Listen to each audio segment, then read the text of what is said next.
आता आपल्या आवडत्या मालिकेचे संपूर्ण भाग मालिका प्रसारित झाल्यानंतर लगेचच पाहू शकता फक्त सन नेक्स्ट वर. भारतातील प्रेक्षकांसाठी मोफत सेवा. ताकद आहे माझ्याकडे आज, पण मी काय करू शकत नाही. मी एवढी ताकद असूनही माझ्या बहिणीला नाही आणू शकत, म्हणून राग येतो मला माझाच. सगळं करू शकते पण मी माझ्या बहिणीला नाही आणू शकत.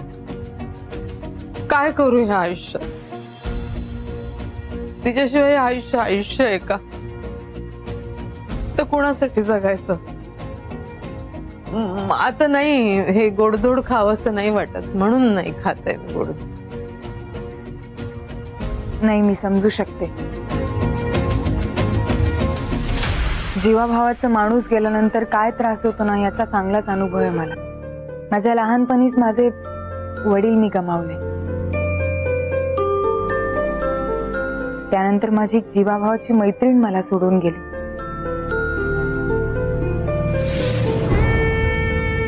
माझ्या मैत्रिणीचा तर समोर अपघात झाला, माझ्या समोर.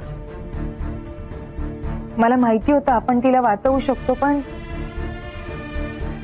नाही वाचवू शकले. तुमच्या बहिणीला काय झालं होतं? म्हणजे काही गंभीर आजार की अपघातामुळे मृत्यू? नाही, ती चुकली.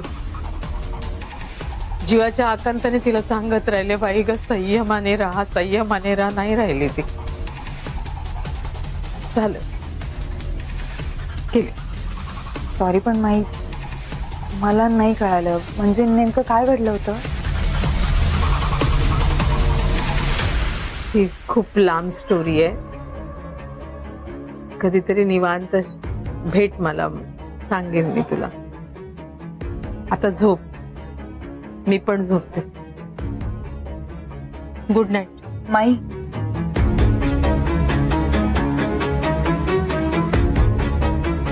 माई, मला असं वाटतंय की हे बघा, गेलेला माणूस काही परत येत नाही, पण त्याची निराशा तुम्ही अन्नावर नका काढू. 2 घास खाऊन घ्या आणि मग झोपा प्लीज.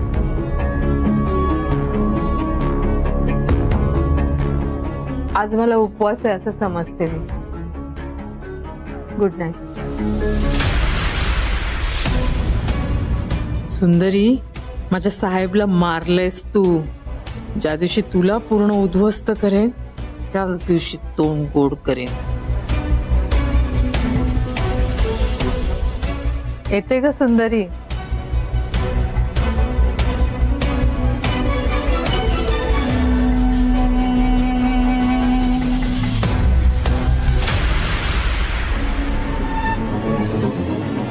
तुम्हाला काय वाटलं? मला पकडलं म्हणजे सगळं थांबणार, सगळं संपलं? काही थांबणार नाही.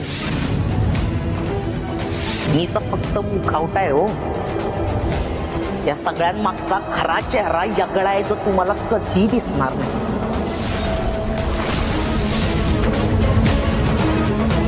आता ती येणार आणि प्रत्येक गोष्टीचा बदला घेणार. माई अक्का,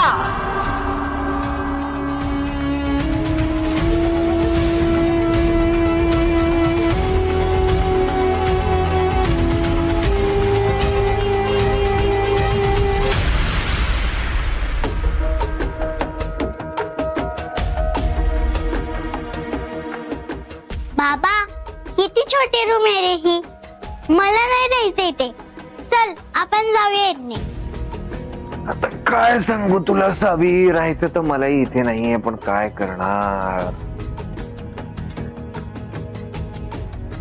म्हणजे एक ऑप्शन आहे माझ्याकडे. मी आधीच म्हटलं होतं आपण सगळे पुण्याला जाऊ शकतो, तिकडे मोठं घर आहे, पण तुझी आई नाही म्हणते. मी सांगते ना तिला. तू सांगून नाही ऐकणार. तुला माहितीये ना आई किती हट्टी आहे. सावी,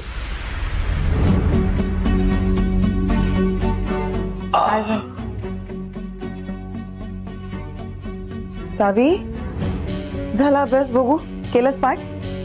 सावी, काय झालं ग? तिचं म्हणणं आहे तिला या घरात नाही राहायचंय, हे घर तिला नाही आवडलं, हे घर फार छोटं आहे.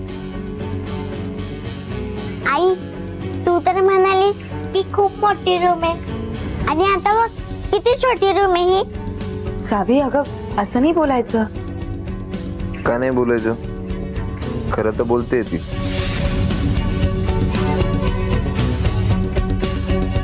सावी बाळा, हे बघ, मी कलेक्टर होते तोपर्यंत आपल्याकडे बंगला होता, पण आता इथून पुढे आपल्याला असं छोटं छोटं घर मिळणार आणि आपण सगळे एकत्र राहतोय की नाही. आणि तू आईचं ऐकणार की नाही? शहाणं बाळ आहेस ना तू माझं. गुड कर, असं नाही बोलायचं. अभ्यास कर. आदित्य, मला तुझ्याशी बोलायचंय, जरा बाहेर ये. नाही. सावी समोर बोलू का? ठीक आहे.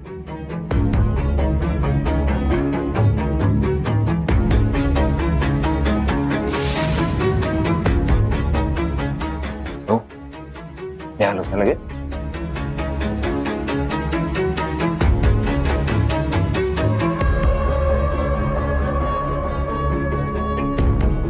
बोल, काय आलं? का बोलवलंस मला?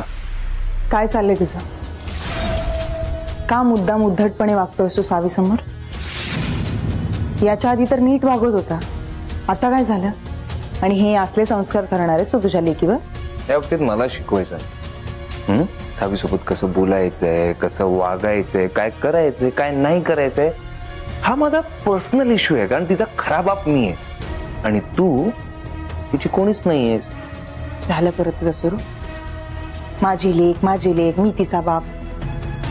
त्याच मुलीसाठी सांगते की आपण परक्याच्या घरात आहोत, जरा भान ठेवून वाग. सुंदरी, मी काय नोटीस केलं माहितीये? तू कलेक्टर या पोस्ट वरून राजीनामा दिलाय, पण तुझा जो माज आहे ना, तो जसाच्या तसा आहे. मी जरी आज कलेक्टर नसले ना तरी एक आई आहे. चला, आता फालतूची बडबड खूप झाली. मला खरं कारण सांग, काय झालंय? का तणतण करतेस तू? मी सकाळपासून बघतेय तू माईंशी, त्या शीतलशी किती उर्मटपणे वागतोयस, किती उर्मटपणे बोलतोयस त्यांच्याशी. बरं, ते नाही तर आता सावीच्या मनात नको नको ते भरवतोयस घराबद्दल का? बरं, तू मलाच विचारतोय तुला काय झालंय? तुला शेवटचं सांगते, इथून पुढे जितके दिवस आपण इथे आहोत ना, तितके दिवस प्लीज नीट वाग. अच्छा, म्हणजे मी नीट वागायचं, शिस्तात वागायचं, आणि तू आज सकाळी सो कॉल्ड परक्यांच्या घरात आपण आहोत, परक्यांच्या घराबाहेर तू एका परपुरुषाशी, आय मीन धनंजयशी, जे काही तुझं गुलू गुलू चाललं होतं ते सगळं ऍक्सेप्टेड, ते सगळं चालेल. आदित्य, हळू हळू हळू. हे बाबा, हे परक्यांच्या घरात आहोत आपण, एवढ्या लवकर विसरलीस? आणि असं कसं चाललं सुंदरी, मला सांग. आपण कसंही वागायचं, समोरच्यानी शिस्तीत वागायचं, नीट वागायचं, असं कसं चालेल? कोण ऐकेल? अरे, फार संस्कारांच्या गोष्टी करत होतीस ना तू.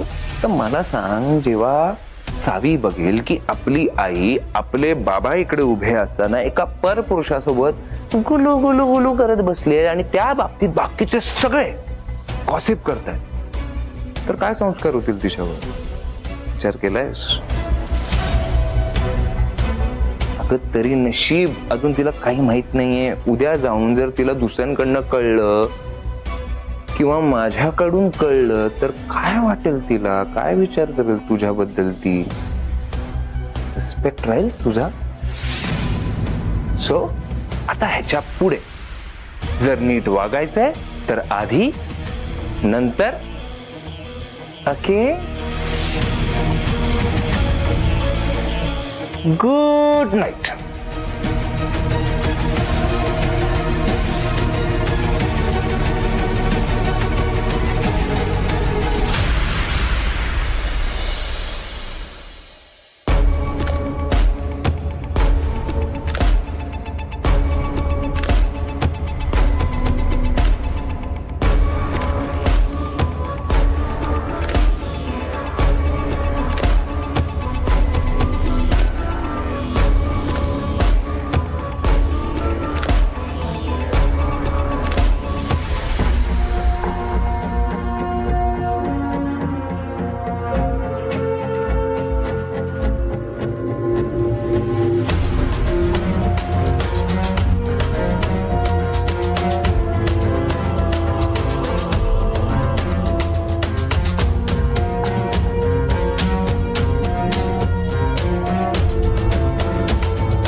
माई, आपण असं मध्यरात्री उठून ऑफिसमध्ये का चाललंय?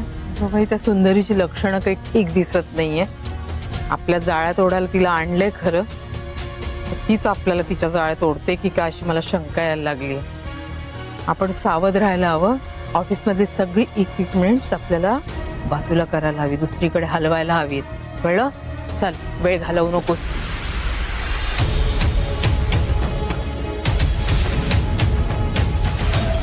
माझा संशय खरा ठरेल असा एकतरी पुरावा पाहिजे मला. माईंच्या परमिशन शिवाय त्यांच्या ऑफिसमध्ये किंवा त्यांच्या खोलीत आलेलं त्यांना अजिबात आवडत नाही.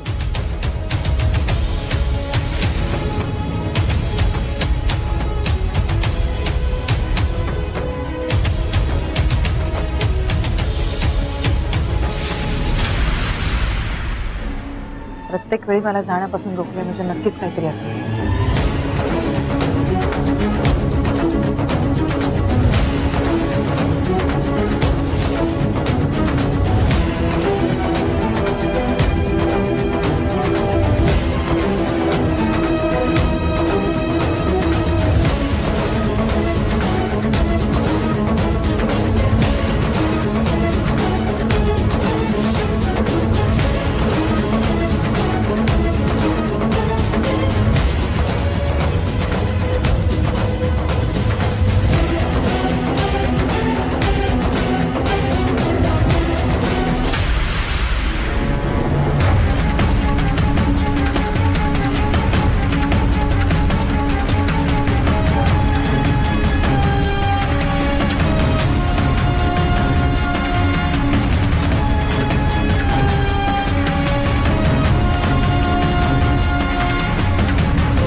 कुलूप?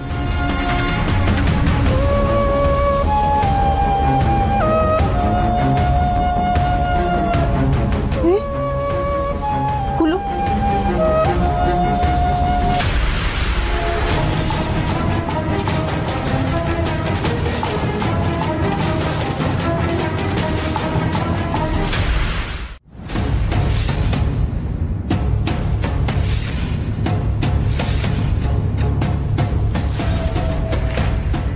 लाईट लाव.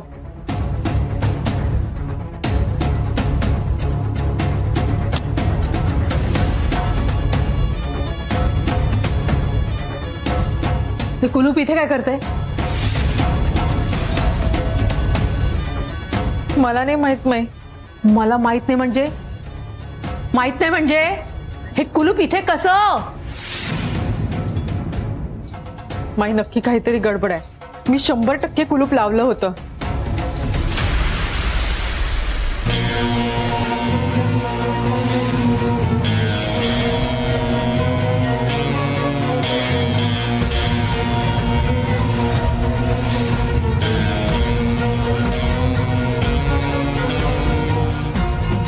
हा फोटो इथे कोणी ठेवला?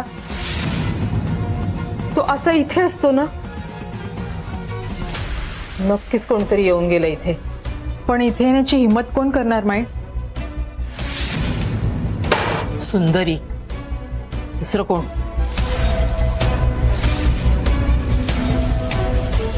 वाटलंच मला. तुम्ही जेवणावरून उठून गेल्यानंतर ती तुम्हाला शोधत इकडे आली होती. तेव्हाच मी तिला म्हटलं की इथे यायचं नाही.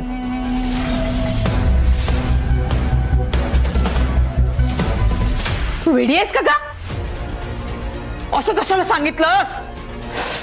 हो, असं सांगितल्यामुळे इथे काहीतरी कॉन्फिडेन्शियल असं वाटलं असेल ना तिला, म्हणून तू.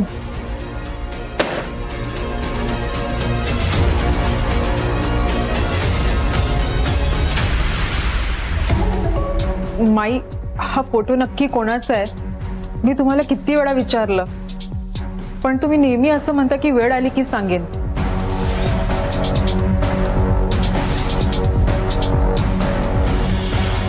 आली आहे ती वेळ.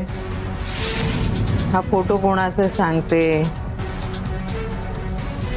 मी धनंजयच्या आणि सुंदरीच्या मागे का लागली एवढी ते पण सांगते. ही माझी साहेब, माझी लहान बहीण.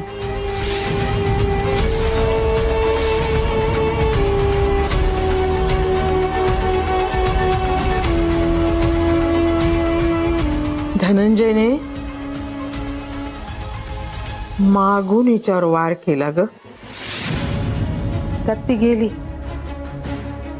कधी न परत येण्यासाठी निघून गेली माझी बहीण. आणि हे सगळं कोणासाठी केलं त्यानं?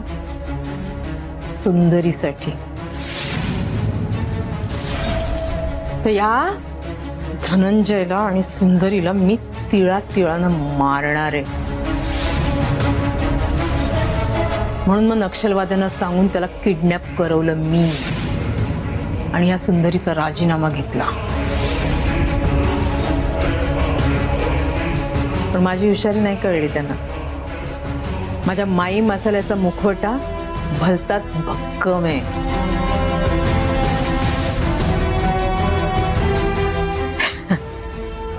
आता आलीये माझ्याच कडे, माझ्याच सापळ्यात. पण माई तुम्हीच बोलावलं तिला. हो, मीच बोलवलं तिला. बोलवायचं होतं मला तिला. कारण मला तिला अडकवायचंय. मला तिला त्याच मरण यातना द्यायचे.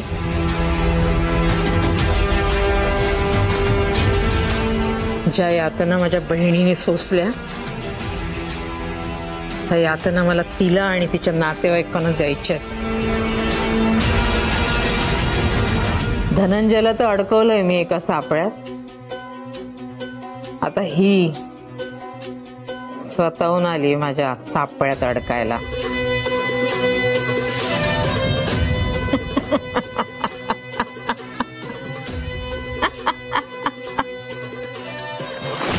स्वतःहून आली.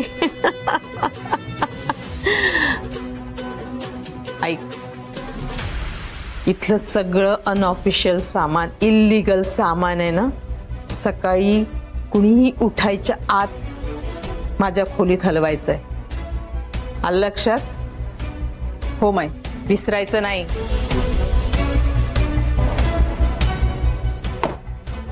आणि कुलूप लावून जायचं. Got it? हो.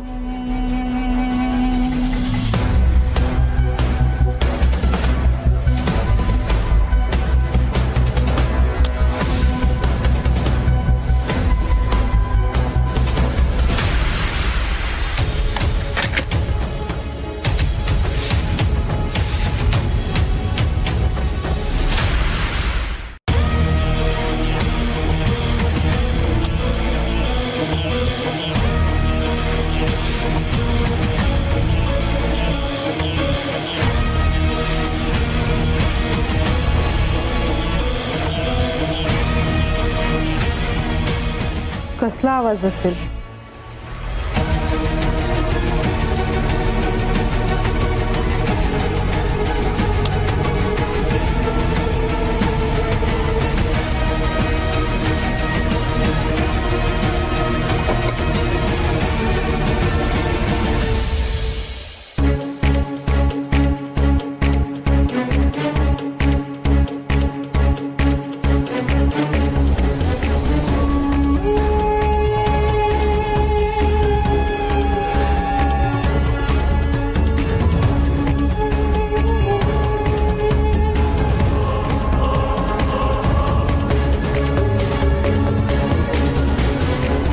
धनंजय ना अमानुष मारणारी, माझं करिअर बर्बाद करू पाहणारी, आम्हा सगळ्यांना धमकवणारी ही माई होती.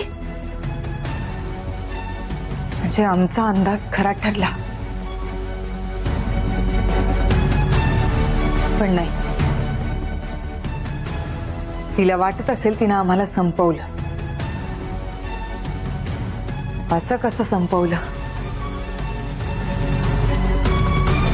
सत्य आणि असत्य, धर्म आणि अधर्म यात विजय नेहमी सत्याचा आणि धर्माचाच होतो. IAS आणि IPS हे दोन्ही तिला लेचेपेचे वाटले काय? चुकीच्या माणसांच्या वाकड्यात शिरले ते. तिचा संपूर्ण कबुली जबाब मी या फोनमध्ये रेकॉर्ड केलाय.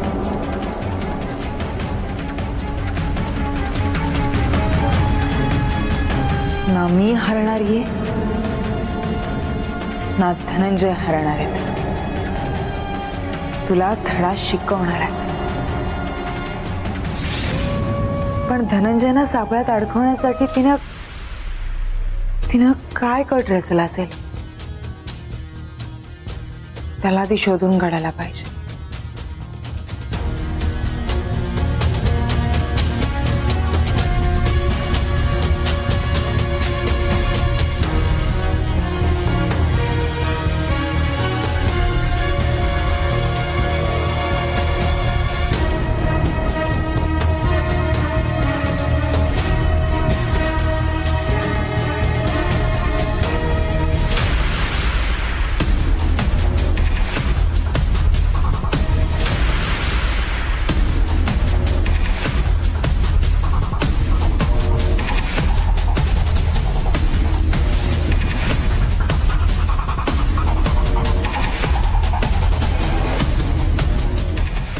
माई अक्का, साहेबची बहीण माई अक्का उर्फ माई.